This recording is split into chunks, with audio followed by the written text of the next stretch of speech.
Pero el presidente Milei te dice, mira, el objetivo principal de mi presidencia es exponer y expandir y potenciar las ideas de la libertad. Por eso Davos, por eso voy a Corrientes, por eso hablo de lo que es mi ideología política. Está bien, pero no comemos con las ideas de la libertad. Ojalá el día de mañana comamos con las ideas de la libertad, pero mientras tanto hay que bajar la inflación. No tengas duda. Entonces ahí es donde yo creo que aparecen las distintas cuestiones difíciles para analizar en este gobierno. Menos objetivos personales. Los objetivos individuales, los objetivos del gobierno. Tal cual. Y sobre todo si hay objetivos de articulación política y de gestión. Yo dividiría el gobierno en dos. En tres, perdón. Primero, el cambio de rumbo. Yo creo que ese es el objetivo principal y cumplido por el gobierno. Decir, bueno, en estos 6 meses esperaban que no podamos hacer absolutamente nada, que quedamos inmóviles y sin embargo el protagonismo presidencial, la decisión y la firmeza para hacer un cambio de rumbo, un cambio de paradigma radical, en algunos sentidos creo que le fue bien, sobre todo en la narrativa, en el discurso presidencial, en el modo de abordaje. La batalla cultural. En la batalla cultural, lo que se llama. Instaló algunos temas, algunas y con ideas. muchos gestos y señales. Bien, si te parece, antes de seguir con estos casos. Fíjense que en estos 5 minutos que intentamos hacer una especie de resumen, abrimos muchas ventanas, porque lo que nos dificulta el gobierno es de ordenar cuáles son sus prioridades y por qué hace lo que hace. Me parece que esa es la conclusión que nos saca en estos 6 meses. Entonces, uno tiende a pensar en las cosas más simples. Dice, bueno, el rumbo general que intentó marcar el presidente y este gobierno, ¿lo cumplió? Bueno, yo diría que sí. Dice, por lo menos giró el barco, no quiero poner el nombre del barco porque hay veces mejor no ponerlo, pero giró el barco 180 grados. Cambio de rumbo radical. ¿Eso lo logró? Sí. Me parece que en la narrativa, en lo que se dice en los bares, como decíamos antes, o en distintos momentos a nivel de agenda, lo consigue. También es verdad que esa agenda que estoy marcando la dominó el presidente, entonces tiene que ver con otra de las cuestiones positivas que creo que marcan estos 6 meses. Y te voy a marcar, para mí, las dos que son más negativas. La primera es el uso de ese Estado, ¿no? La eficiencia estatal y la capacidad de articulación política, que creo que son las dos cuestiones negativas que son, te diría que todavía hace falta aprendizaje. Claro. Porque si hay inexperiencia. Hacemos un punto ahí porque quiero retomar. La narrativa de, miren, todo lo que venía de atrás nos mintieron, estaba mal, era ineficiente, la verdad que era una estafa.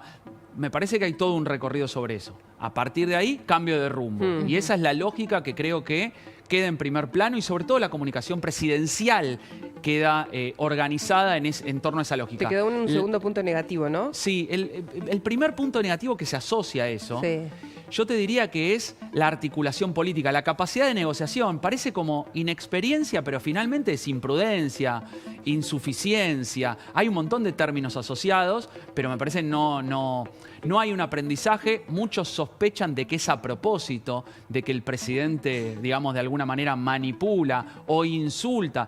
Digo, a ver, si nosotros pensamos que vamos a hacer una revolución con un cambio cultural y a partir de ahí lo vamos a hacer en términos democráticos a partir del Congreso, por lo menos suena imprudente decirle nido de ratas, manga de ladrones, estafadores, insultarlos. Claro. Y sobre todo, si estás a punto de salir la ley bases en el Senado, decirle igual voy a vetar esta parte.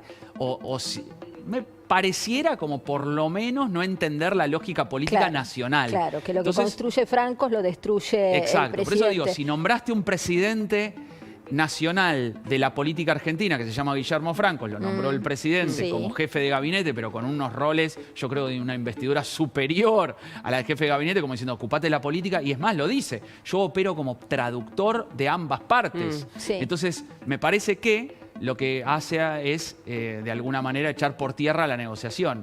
Y ahí hay un punto clave. Si te parece... Mira, lo que estoy marcando es que acá tenemos 3 lógicas, ¿no? 3 niveles de análisis. Uno es el planteo estratégico de qué quiere el gobierno, cuál es el objetivo. Cambio de paradigma, ideas de la libertad. Otro es los específicos objetivos primarios que quiere conseguir. Bajar la inflación, cuestiones macroeconómicas, poner a la Argentina en un sector del mundo y no en otro. O sea, revertir el rumbo en todos los sectores. La siguiente cuestión es de qué manera articula y negocia en la política.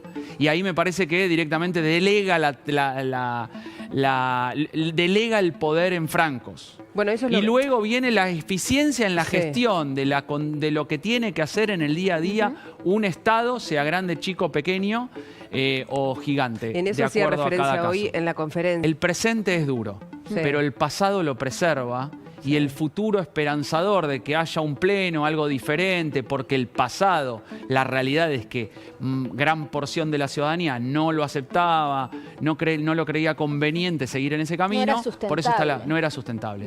Pero aparte, no te olvides de que en la elección nosotros no tuvimos casi la idea de continuidad o cambio. Nosotros vivimos la lógica de cambio un poco, cambio mucho, porque era Patricia Bullrich al final, era Sergio Massa que decía, yo no soy el presidente que saliente, o sea, no hay una continuidad de esto. Tenía 3 bases monetarias, decía que él no era la continuidad. Claro, bueno, pero vos fijate que en realidad pero eso tenía que ver mucho más con la demanda ciudadana que con la oferta. O sea, la oferta sintonizó claramente que un 90% de las personas lo que pretendían era un cambio, sobre todo porque había, yo creo que ahí sí hay que basarse en un dato.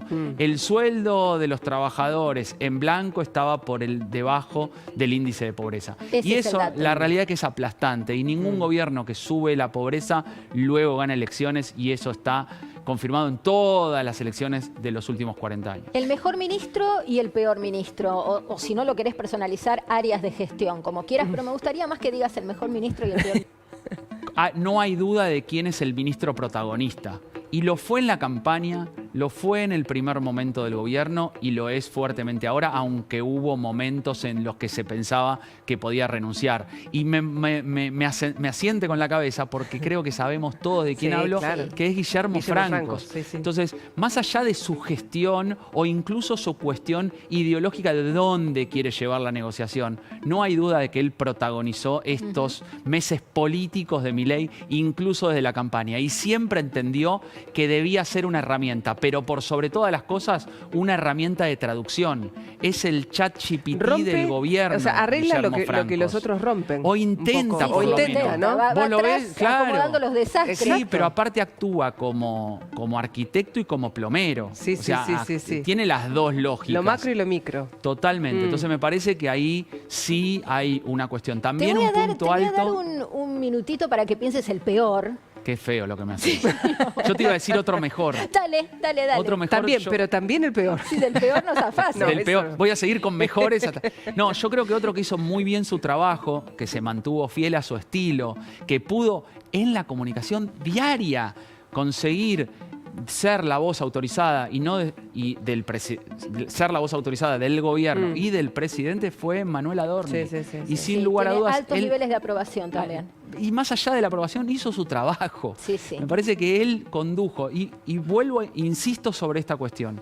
No estamos hablando de si estamos de acuerdo, no de acuerdo con la política. Estamos hablando ha mentido un poco, ha acomodado algunas cosas, pero sí, en algunos quizás se pasa de pícaro, pero también tenemos un presidente que se pasa agresivo. Entonces digo que el vocero se pase un poquito de picardía. Y no tiene miramientos, y de hecho pasó en decirle a un colega nuestro, estás equivocado, defiendo a Petovelo y te lo digo en la cara. ¿Qué pasó? Ahora después, si querés, lo repasamos. Yo digo que el gobierno en ese sentido es una gran obra de teatro, ¿no? Y vos tenés que ver cuáles son los personajes a los que le creés porque son unos grandes actores y jugadores del tablero de la obra de teatro. Pero me parece que peor todavía. Pero justo en línea con lo que decía Vivi Tenemos el esquema de 3 cuestiones.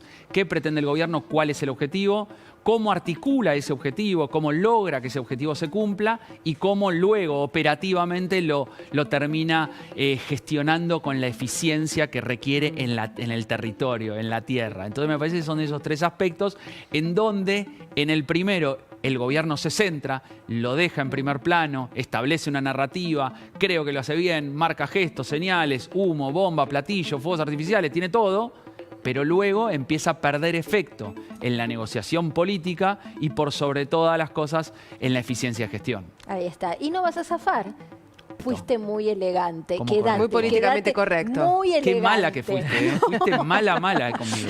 Malísima. Dios mío, bueno, se queda Gabriel Slavinsky, por supuesto, pero vamos a ir a un tema político.